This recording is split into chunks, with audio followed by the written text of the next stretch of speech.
dhaggeeffadha. Iciitiin faayoo kunoo gadi bahee jira. Iciitiin faayootiin jira gadi bahee jira. Waan jiraan faayoon jedhe iciitii isaan hir'isanii baasee jira.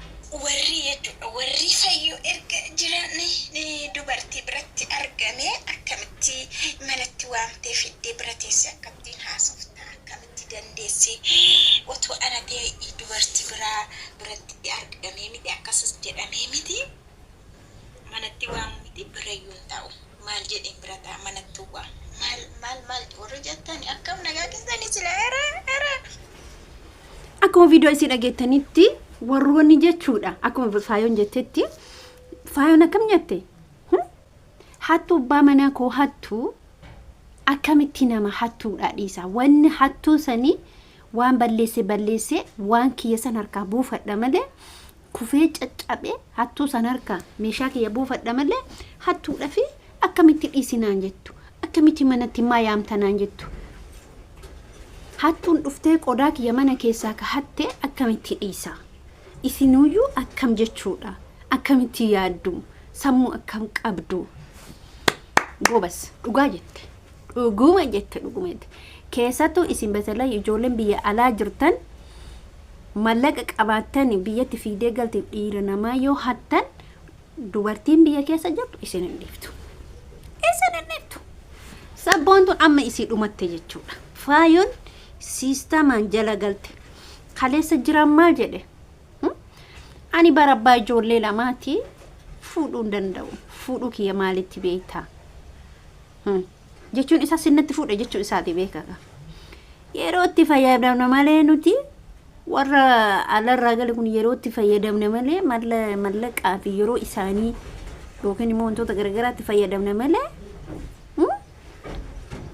ani ka jedhu jiraan hamuma taa'ee gaafa fayyoo dubbiin xaq isa gootummotu sad jedha katti bar namni gurraacha kun badaadha namni bifti gurraacha namni arrabni gurraacha nama ta'uu miti akkasi jechuudha. Assalamu alaikum warahmatullahi wabarakatuh.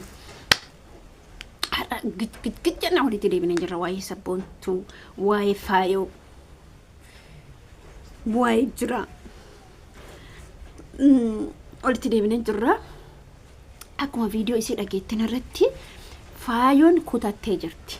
Hattuu mana kiyya seentee qodaa kiyya guuratte akkamitti dhiisinaan jettu akkamitti dhufee si bira taa'anaan jettu inshallah maaliif hin teene dhufee isii bira hayin buluuyyuu mirga qaba bar isii buluuyyuu isii bira oolee buluu dhungatu godhe faayoo dhungatu danda'a bar maaliif jiraarre abbaa warraa isiiti kamtu dhungatu hin dandeenyere sabontuun jiraa dhungatu hin dandeettu sabontuun hamma silaa jiraarraa haqa hin qabdu sabontuun innuu jedhee jira innuu xumuree jira innuu haasa'ee jira faayoon immootu deebii isii deebisuuf otoon taane eenyu deebisuuf teetti isinii deebisuuf teetti akkamitti dhiisinaan jettan abbaa warraa kootii akkamitti hattuun biyya ambaatirraa dhuftee meeshaa kiyya fudhattee deemti meeshaa kiyya qodaa kiyya akkamitti kennaafi dhuguma ati meeshaa mana keessaa tokko hodhuu amma kana bilbilli kun kiyya jechuudha kiyyaa miti yoo heeyyama kiyyaan dhala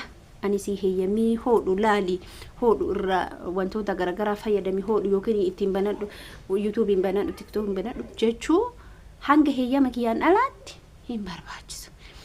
Abbaa warraa immoo yookiin haati warraa dhiira biraatiitiin ergifamtu. Abbaa warraa dubartii biraatiitiin ergifamu. Amantaa kamuu keessatti wala islaamummaa ni beektaniiru.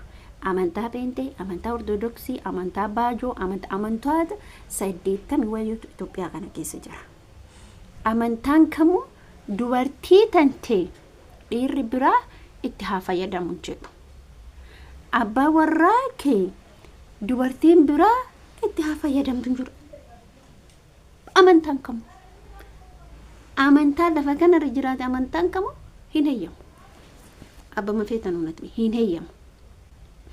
Faayolleen amma deebin isin qabdu isinii qabdu isinni akkamitti akkasanaan jettu akkamitti yaadu dhuguma eshi anaaf isin amma bakka faayoof buusaa laala bakka faayoof buusaa laala bakka faayoo gaafa fuustanii ilaaltan koomentii jalatti oduu faayoon dhuftee isin dhiirsa keessan tokko dubartiin biraa sirraa fudhatte koomentii jalatti dhayxee ati maal jettaarra isaan wallolti haa jennu yoo isin dhuftee akkamitti abbaa manaa kee bira teetta kenni niitii biraa sirratti fudhe kenni dubartii biraa hojii jiraate jettii mitiira akkas jetti jechuu isin gaafas miira biraatu sitti dhagahamasi dhuguma rabbii isin jedha miira biraatu sitti dhagahama akkas jechuun qabdan dirqama akkuma jette san meeshaan isii hinatame mitiira meeshaan faayoo hinatame erga meeshaan faayoo hatame ati yookiin immoo meeshaan kan kee mana keessa inni gaafa hatame meeshaa keessan namni si beeku namni yookiin immoo wal beeytaniin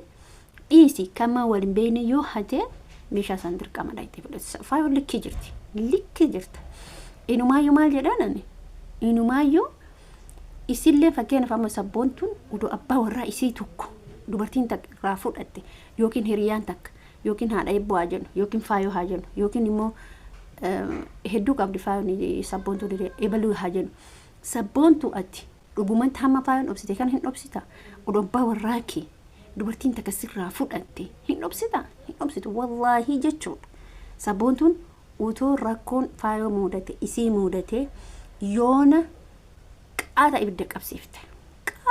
ibidda qabsiifte sabboontuun kanaafuu dhiirsa namaa dhiisi siifillee laaxxee wayya inni mootu jedhee jira ani hin fuunellee ani hin jenne eenyunni namni shaayii walaggaa basa minaamina jedha ati giiftii kooti jedha dhuguma haadha ilmaan isaati giiftiidha faayoon giiftiidha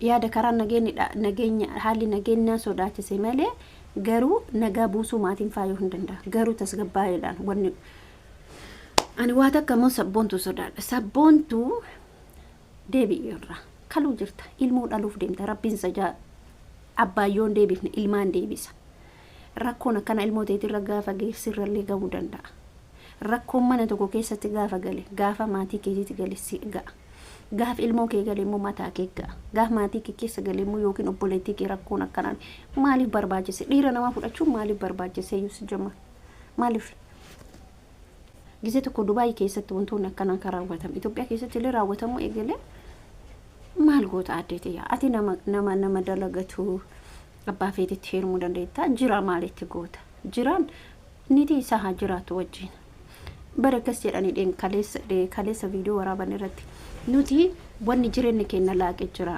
wanni addaan nu baasee jira wanni rakkannee nuti baqa jireenya anaafaati jireenya gaarii jiraataa turre walii galtee qabna gaafi san hedduu nama gammachiisa garuu mootuyyuu amma maaltu miidhaa fide maaltu dhiibbaa fide daa'ima takkittii qofa faayoo fi jiraa jidduu jechuudha daa'ima takkittiin dhiibbaa isaaniitti fidde daa'ima takkittiin akkamitti dhiibbaa fidde icciitii daa'imaa kana dhibban isiin fidde maan isinitti fakkaate dursaa faayonni isa kana beeksisne ilmoo qabaachuu isii gaaf jiraatti dabalamtu waan hin beeksisine rakkoon kun uume malee namni tokko dhiirri tokko dubartii takka fuudhuuf dirqama garuu ulaagaaleen inni guutuu qabu dhugaa jirtu dubartiin sun yoo ijoollee takka qabaate yoo ijoollee lama qabaate an ilmoo qabasiita ilmoon kiyya maatii bira jirti kara fuulduraan fudhadha yoo ati fudhadhu jette heeyyama barbaachisa jiraan illikiin isa galchisiise jibbaa biraa odoon taane miirri inni qabu maana dhoksiti ergasii immoo maa daa'ima kana mana fiddiidha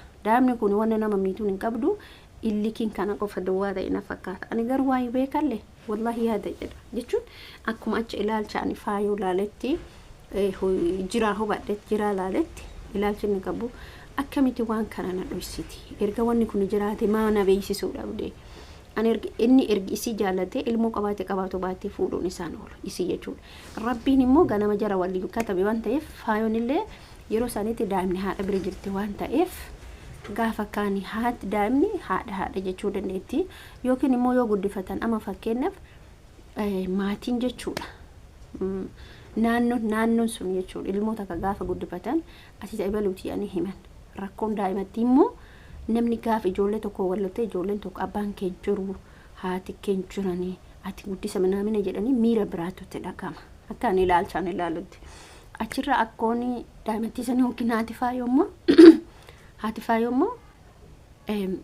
itti himuu dandeetti daa'imattitti achirraa haadha koo bira nageessi jechuun ni dandeetti. Yaada akkasuma fakkaata jarana ilmi argameeti miti warqiidha garuu isuma dhoysame saniif maana dhuksama yaadni jira jechuudha. Kanaafuu mootu rabbiin walitti isin haa urgeessu. Ati immoo faayoo abbaa manaa kee akkuma hin dhiisu jette abbaa manaa kee deeffadhu. Abbaa manaa ofii deeffatu warqiidha. Maaliif abbaa manaa keeti? Abbaa manaa kee waan feete godhuu dandeetta. Feetee saqqaltee feetee waan feete goote feetee fanniftee akkuma jedhan sanii. Kanaafuu nuti tasgabboofnee sabontu irraa qabu qabna. Sabontu dhaabadhu jechuun qabna. Jaarsummaa seenuu qabna. Hin barbaachisu dubartii islaamaa keessatti dubartiin islaamaa dhiira kiristaanatitti heerumuun oduu amantaa isii qabdu hin barbaachisu. Maali zarii hin qabdu. Jiraan amantaa isaan jijjiiran yoo amantaa kee jijjiiradha jedhee gara fuulduraatti dhufe okkee rakkoota kan qabutti fufuu danda'a. Yoo amantaa kiyya isaan hin jijjiiradhu jedhe siif illee ta'u yoo ati jijjiiratu hedde amantaa san hin beeku. Sabboontuun dhugumatti amantaa san jijjiiratu hedde ani hin beeku. Allahu a'lam. Kanuma dhaaba hagam nagaanaa hanga viidiyoo biraatii walitti deemnutti waddishaallee waddahaallee nafaqarshaallee dagadhe.